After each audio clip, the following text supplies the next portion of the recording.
Bible నిజమని చెప్పడానికి మరొక అద్భుతమైన రుజువు.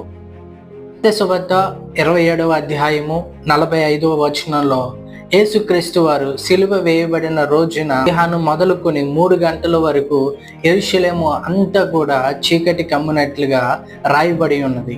నాసా సైంటిస్టులు ఒక పరిశోధనలో యేసుక్రీస్తు వారు సిలువ వేయబడిన ఆ దినాన వారు లెక్కించి చూస్తే ఏప్రిల్ 3, 33 AD ఈ రోజున ఎగ్జాక్ట్గా బైబిల్లో ఏదైతే రాయబడి ఉందో ఆ రోజున పార్షియల్లీ ఈక్లిప్స్ ఏర్పడడం జరిగింది.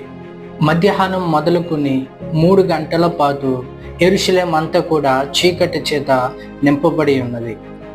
ఆ రోజున పార్షియల్లీ ఈక్లిప్స్ ఏర్పడడం జరిగింది.